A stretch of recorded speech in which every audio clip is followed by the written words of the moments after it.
मैं सिर्फ इतना समझने की कोशिश कर रही हूं कि कैलाश गहलोत को समन भेजा गया, कैलाश गहलोत पेश हो गए पहली बार में, 5 घंटे में उनसे पूछताछ भी खत्म हो गई, कोई ह्यू एंड क्राई नहीं हुआ।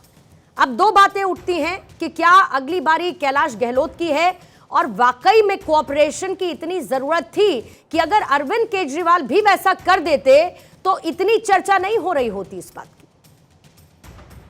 पूर्णिमा जी देखिए, कैलाश गहलोत जी से जो भी पूछताछ हुई वो ईडी ने की, और जो भी पूछताछ हुई, जो भी उसमें सवाल जवाब थे, वो ईडी के पास है।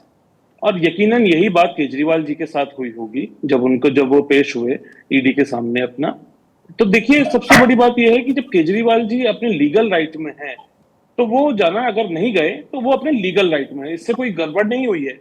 दूसरी बात, कैलाश गहलोत जी अरेस्ट होंगे या नहीं होंगे, ये ईडी को डिसाइड करना है, और ईडी को ये देखना है कि क्या उनको किस बिना पे उनको अरेस्ट किया जाएगा। पहली बात तो ये। दूसरी बात ये, देखिए, जो पूरा प्रकरण चल रहा है इस समय, ये राजनीतिक प्रकरण है, इसका भ्रष्टाचार से कोई लेना देना नहीं है। इसको जब तक जांच नहीं हो जाती तब तक भ्रष्टाचार, पहली बात तो, प्रूफ नहीं हो जाता। तो ये पूरा एक जो राजनीतिक प्रकरण है, ये भारतीय जनता पार्टी द्वारा एक रचा गया प्रकरण है, ये जो जनता के सामने साफ सामने आ चुका है। देखिए, पिछले 5 साल में पूर्णिमा जी 51 बार ऐसा हुआ है कि इंडिया गठबंधन के हमारे जितने भी साथी हैं, कांग्रेस प्लस समाजवादी पार्टी, चाहे आरजेडी हो, चाहे आम आदमी पार्टी हो, जितने भी हमारे साथी हैं, 51 बार इनकम टैक्स, सीबीआई और इनकम टैक्स ने उनको परेशान करने का काम किया है, कोई ना कोई केस, राजनीतिक केस लगाने का उनपे काम किया। दूसरी बात, और 20 बार ऐसा हुआ है पिछले 5-6 सालों में कि जहां पे जो भारतीय जनता पार्टी के लोग जो संलिप्त थे इनकम टैक्स, ईडी और सीबीआई के केसेस में, उनको बरी करने का काम किया गया, उनपे कोई जांच नहीं हुई, या तो कभी किसी की फाइल खो गई या ईडी ने उनको रिहा कर। और ऐसे ही कुछ लोग, इसमें 20 लोगों में ये ऐसे भी हैं जो अन्य पार्टियों से आके जब भारतीय जनता पार्टी की वॉशिंग मशीन में वो धुल गए तो वो साफ हो गए। और इसी का प्रमाण आज हमारे मीडिया एंड पब्लिसिटी के चेयरमैन श्री पवन खेड़ा जी ने दिया। आपने देखा होगा, एआईसीसी में एक प्रेस कॉन्फ्रेंस की थी हमने आज, जिसमें हमने एक वॉशिंग मशीन दिखाई थी। पूर्णिमा जी, उस वॉशिंग मशीन को आप और हम जैसे आम जनमानस के लोग नहीं अफोर्ड कर सकते। वो 8,000 करोड़ की वॉशिंग मशीन है जो भारतीय जनता पार्टी ने खरीदी है, और वो अपने जितने भी करप्ट साथी हैं, जितने भी उनके करप्ट गठबंधन के साथी हैं, उनसे मिलकर खरीदी है, या फिर कुछ चंद ऐसे लोग बिजनेसमैन से खरीदी है जिनको वो चंदा लेके धंधा देने का काम कर रहे थे इलेक्टोरल बॉन्ड के जरिए। ठीक है, तो उस मशीन में अगर तो ये जो एक तरफा जो पूरी वो हो रही है ना, इनकम टैक्स, सीबीआई और ईडी की जो जांच चल रही है, ये जनता के सामने है। और कल इंडिया गठबंधन की रैली है रामलीला मैदान में, जिसमें मैंने सुना है, देखिए, हमने अप्लाई तो किया है 20 से 30 हजार लोगों के लिए, लेकिन जो एजेंसियां हैं उनका मानना है कि लाखों की संख्या में लोग आके लोकतंत्र को बचाने की जो रैली इंडिया गठबंधन करने वाला है, उसमें इंडिया गठबंधन के साथ जुड़ेंगे लाखों की संख्या में। 2 से 2.5 लाख जुड़ रहे हैं हमारे साथ। ठीक है, और माना ये भी जा रहा है कि तभी सुनीता केजरीवाल की लॉन्चिंग पैड पर उनको लाते हुए राजनीतिक लॉन्चिंग भी करते हुए आप नजर आएंगे। बहरहाल वो दूसरी अलग बात है, ऐसा पूर्णिमा जी, ऐसा वो दूसरी अलग बात है सर, वो दूसरी अलग बात है। आती हूँ, जो रैली है वो इंडिया गठबंधन के साथी कर रहे हैं। ठीक है, ठीक है, got your point, got your point. आप जब कुछ बोलते हैं तो एक मैसेज जाता है लोगों के बीच में। ठीक है विजय जी, आपने क्लियर कर दिया, आपने क्लियर कर दिया, लोकतंत्र के आपने क्लियर कर दिया सर। और राजनीति तो वैसे भी देखिए संभावनाओं का खेल है, और संभावनाओं की बात करना तो हमारा धर्म है, तो इसीलिए उन संभावनाओं की और राजनीतिक संभावनाओं की खासतौर पर तो हम बात करेंगे ही। विजय शर्मा जी, आपके पास आते हुए, अब बीजेपी वॉशिंग मशीन है, मोदी वॉशिंग पाउडर है, विपक्षी नेताओं पर 51 केस हैं, कांग्रेस के लीडर्स पर 20 केस हैं, लेकिन कोई कार्रवाई नहीं हुई। तो आपके पास भी कोई ड्राई क्लीनिंग की फैक्ट्री हो तो बताइएगा सर।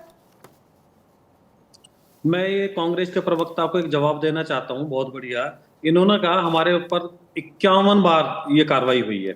आप मुझे बताइए, ओडिशा में वो किसके एमपी थे जिसके यहाँ सैकड़ों करोड़, मैंने तो अपनी लाइफ में इतने पैसे कभी कहीं उसमें भी नहीं देखे।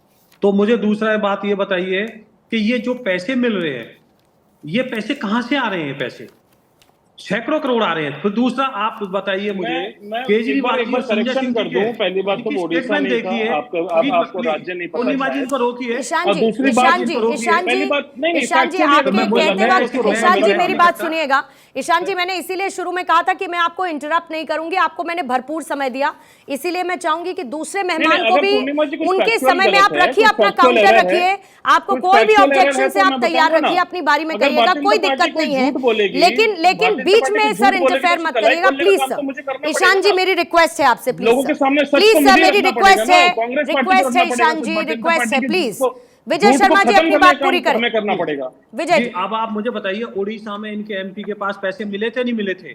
आप मुझे बताइए, ममता बनर्जी के जो मंत्री थे इंडी गठबंधन में, उनके वहां घर पे पैसे मिले थे नहीं मिले थे? आप मुझे बताइए। दूसरी आप मुझे बताइए, शराब पॉलिसी अगर इतनी अच्छी थी तो केजरीवाल जी ने वापस क्यों ली, और ये वापस लेनी थी तो ये लाए क्यों? दूसरी आप मुझे बताइए, केजरीवाल जी और संजय सिंह जी खुद कहते हैं कि भाई आप हमें समन क्यों भेजे, हमें आप अरेस्ट कीजिए अगर कोई सबूत है तो। अब सबूत अगर ईडी के पास है, उन्होंने अरेस्ट कर लिया तो चोर मचाए शोर। और यही अपने ईशान त्यागी जी से पूछिए, इनके नेता कैसे कैसे आरोप लगाते थे कि भ्रष्टाचारी है केजरीवाल जी, इन्होंने शराब घोटाले में इतने करोड़ का घोटाला किया है, 100 करोड़ का घोटाला किया है। अब मुझे बताइए, इनके पास वॉशिंग मशीन आ गई कि केजरीवाल जी इनके पास आ गए तो वो वॉशिंग मशीन शुरू हो गई। ये खुद टीवी पे आके बोलते थे, जितनी भी डिबेट होती थी, इनकी श्रीनेत जी जो थी वो कहती थी कि हमने भ्रष्टाचार उजागर किया है, हम चाहते हैं ये जेल के अंदर जाए। आज इनके पास आ जाए तो इनका मोटिव जो है वो ये है कि सारे भ्रष्टाचारी, सारे परिवारवादी परिवार को बचाने में लगे हुए हैं, एक दूसरे के भ्रष्टाचार को बचाने में लगे हुए हैं, तो इसलिए ये इकट्ठे हो गए। अब इनके खिलाफ कार्रवाई नहीं होगी तो क्या होगी? इनको याद नहीं है, प्रधानमंत्री जी की बातें ध्यान से नहीं सुनते हैं। 2019 में जब इलेक्शन हुआ था, पार्टी के सभी लोगों पर कार्रवाई हो जाएगी क्या विजय जी? पार्टी एक पार्टी की सारे नेताओं पर कार्रवाई हो जाएगी क्या? फिर तो ये आरोप लगेंगे ही ना कि सब कुछ बीजेपी के इशारों पर हो रहा है। तो मैं अभी एक प्राइवेट चैनल के ऊपर अमित शाह जी ने साफ कहा है कि हमने किसी के खिलाफ कोई कार्रवाई बंद नहीं की, जिसने भ्रष्टाचार किया है, तो फिर वो मान लेंगे क्या? कार्रवाई जारी है, वो मान लेंगे क्या? अमित शाह कह रहे, प्रधानमंत्री जी कह रहे, त्यागी जी मान लेंगे क्या? अच्छा, दूसरा मैं आपको बताता हूँ, 2019 में भ्रष्टाचारियों को सुन लीजिए, छोटा सवाल इसी बात पे, फिर मेरे भाई को बोलने का पूरा मौका मुझे एक मौका और देंगे तो मैं एक दरवाजा के अंदर ऐसे धक्का मारूंगा कि ये सारे भ्रष्टाचारी जेल के अंदर जाएंगे। तो क्या गलत हुआ? इतने समन केजरीवाल जी क्या आप ये कह रहे हैं कि आम आदमी पार्टी ने जो कहा आपने बस उसको आगे बढ़ा दिया, आपने उनकी बात मान ली। त्यागी जी जल्दी से पूछिएगा सर, मुझे सभी मेहमानों के पास एक एक कर जाना होगा, मैं ज्यादा इंतजार नहीं कर पाऊंगा। मैं देखिए, मेरे भाई ने मेरे बीजेपी के मित्र ने 4 बातें बोली, मैं उसने चारों पर बिंदुवार तरीके से मैं बता देता हूँ आपको। इन्होंने अभी गृह मंत्री अमित शाह जी का नाम लिया, कोई जांच बननी हुई है। अभी देखिएगा, पूर्णिमा जी, परसों की ही खबर है कि प्रफुल्ल पटेल जी, जिनके खिलाफ ये पर्चा लेके घुमा करते थे कि इन्होंने एयर इंडिया में घोटाला किया है, उनकी जांच बंद हो गई। वो एनडीए गठबंधन के साथ जुड़े, मोदी जी के दामन थामा, मोदी जी की वॉशिंग मशीन में धुले, उसके बाद वो साफ हो गए। उसके बाद इन्होंने, मेरे भाई ने परिवारवाद की बात करी। तो देखिए, मैं अगर नाम लेके बोलना चाहूं तो राजनाथ सिंह जी के बेटे बीजेपी में हैं, एमएलए हैं। उसके बाद अमित शाह जी के बेटे जयशाह जी बीसीसीआई चला रहे हैं, क्या उनको एक्सपीरियंस है ये तो हमें सबको मालूम है। और उसके अलावा कई अन्य नेता हैं, पीयूष गोयल जी भी परिवारवाद का हिस्सा है। और चलिए, छोड़ दीजिए उस बात को भी। उसके बाद इन्होंने बोला, तो आपने कह दी, नीतियां वापस आप कैसे छोड़ दीजिए? नीतियां बनती हैं, अगर नीतियां बनती हैं तो आप कैसे छोड़ेंगे इसको? नहीं छोड़ सकते ना त्यागी जी, मैं तो नहीं छोड़ूंगा।